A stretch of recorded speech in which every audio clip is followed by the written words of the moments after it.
अर्धमृत न रहे, पूर्ण जीवित बने। पढ़कर सुना रहे थे आपको, पिछले वीडियो के क्रम में पढ़कर सुनाते हैं, सुनते हैं। समझ में तभी आएगा जब पिछले वीडियो के क्रम में सुना जाएगा। इटली में मांटुआ नगर के समीप मजोला ग्राम में भी ऐसी ही एक घटना घटी। लावारीनिया मेरली नामक एक गर्भवती महिला की मृत्यु मिर्गी का विकट दौरा आने के कारण हो गई। लाश को ताबूत में बंद कर दिया गया। उसके कुटुंबियों के आने के इंतजार में 2 दिन लाश बिना दफनाए रखी रहने दी गई। जब वे आए और अंतिम दर्शन के लिए ताबूत खोला गया तो देखा कि मृतक ने बाहर निकलने के लिए भारी प्रयत्न किया।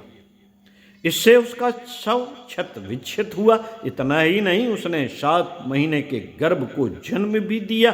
जच्चा बच्चा दोनों ही दम घुटने से मरे। हालांकि मृत्यु की घोषणा कुशल डॉक्टर की परीक्षा के बाद की गई, तो भी इस घटना में मृत्यु के बाद फिर से जीवन लौट आने की बात सिद्ध हुई। हालांकि मृत्यु की सिद्ध हुई। यह घटना 3 जुलाई सन 1890 की है। मित्रों, अभिलेखों में ऐसी एक घटना पादरी स्वार्ट्स की है। भारत के एक देहाती मिशन में काम करते हुए उसकी मृत्यु हुई। कुटुंबियों के इकट्ठे होने तक लाश को रखा रहने दिया गया और तीसरे दिन अंत्येष्टि की व्यवस्था बनी। जब परिवार के लोग रस्म के अनुसार प्रार्थना के भजन गा रहे थे तो देखा गया कि मृतक के भी होठ हिलने लगे और वह भी मंद स्वर से उस भजन को गाने में साथ देने लगा। यह जीवन चिन्ह देर तक नहीं रहे, उसकी फिर मृत्यु हो गई।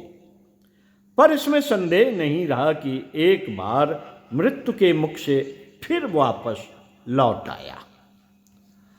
हिम प्रदेशों में ठंड के दिनों में रीछ बर्फ में दबकर जम जाते हैं, तब उनमें जीवन के बहुत कम चिन्ह शेष रह जाते हैं। यहाँ तक कि श्वास क्रिया और दिल की धड़कन भी अनुभव में नहीं आती। इस स्थिति में पड़े रहने के बाद गर्मी आते ही वे सजीव होने लगते हैं और साधारण रीत से काम करने लगते हैं। छिपकली, रीछ, सांप, मेंढक, केंचुआ आदि कितने ही प्राणी सर्दियों के दिनों में बहुत समय तक समाधिस्थ हो जाते हैं। उन दिनों उनके शरीर की जांच पड़ताल करने पर अर्ध मृतक जैसी स्थिति पाई जाती है।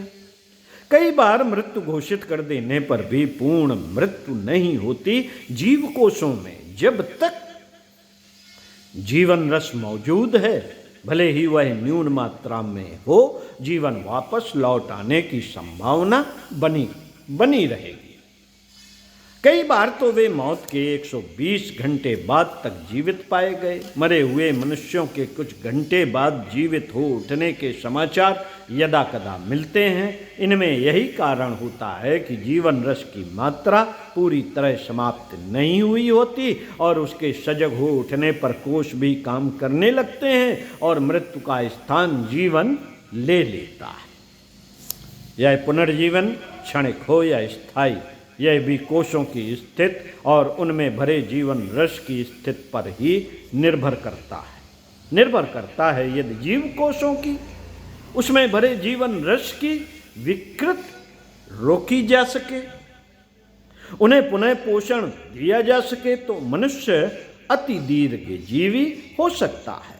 यह कार्य सिद्धांततः न तो कठिन है न असंभव, क्योंकि जीव कोश और जीवन रस को तत्वतः अमर माना गया है। वे अमुक शरीर में ही मरते हैं, उस ढांचे के ही अनुपयुक्त होते हैं।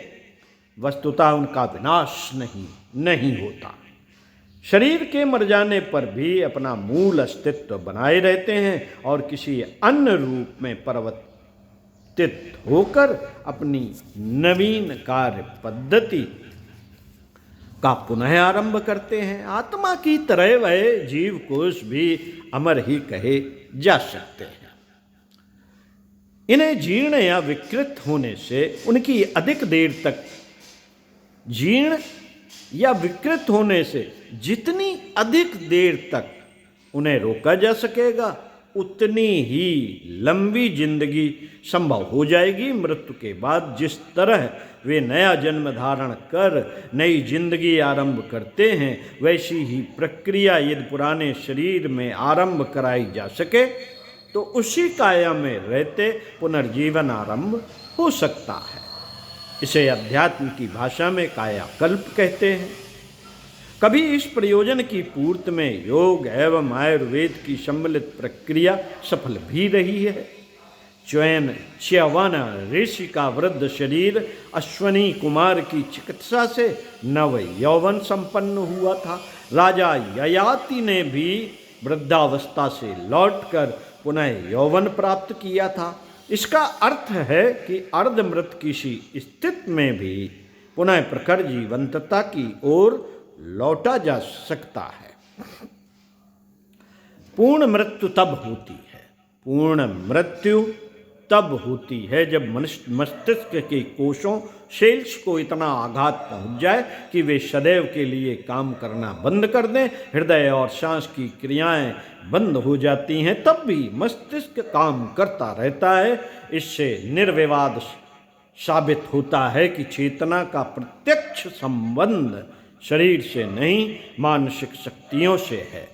मस्तिष्क एक ऐसी जटिल प्रणाली है जिसके बारे में वैज्ञानिक भी हाथ पर हाथ धरे बैठे हैं। अभी तक बाह्य मस्तिष्क की अधिक से अधिक 10% जानकारी उपलब्ध की जा सकी।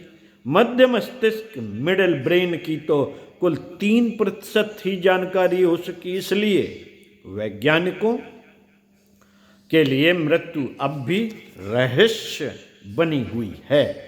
हृदय गति रुकने से मस्तिष्क को शुद्ध रक्त मिलना बंद हो जाता है। इससे वह शकर प्रज्वलित कर सकने में असमर्थ हो जाता है। इसी क्रिया के द्वारा मस्तिष्क को शक्ति मिलती है। देखा गया है कि रक्त न मिलने पर भी वह 6 मिनट तक आपातकालीन उपायों के सहारे जीवित बना रह सकता है। वैज्ञानिक इन आपातकालीन सहायताओं का अध्ययन करके मस्तिष्क का सीधा संबंध ऑर्गेनिक पदार्थों के संश्लेषण से जोड़ने के प्रयत्न में है। यदि ऐसा कोई उपाय निकल आया तो योगी जनों की समाधि के समान वैज्ञानिक भी मनुष्य को अर्धजीवित सुषुप्ति अवस्था में सैकड़ों वर्ष तक बनाए रख सकते हैं। विज्ञान के लिए जो संभावना है योगियों के लिए वही इच्छा मृत्यु।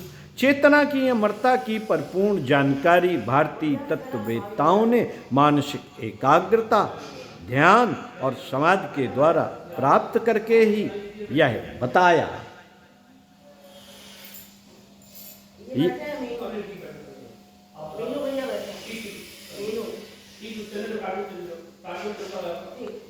यह बताया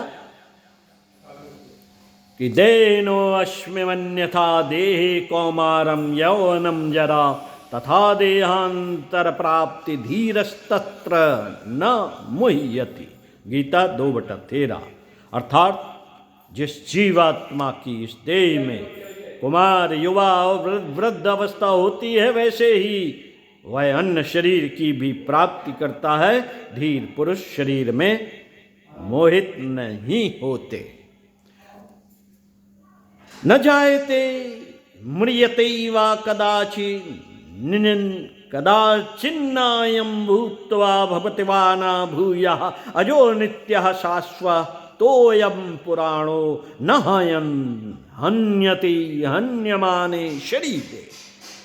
गीता 2/20। हे अर्जुन, यह आत्मा न किसी काल में जन्म लेती है और न मरती है और न यह आत्मा होकर फिर होने वाली है। यह जन्म नित्य शाश्वत अमर और पुरातन है। शरीर के नाश हो जाने पर भी यह नाश नहीं होती।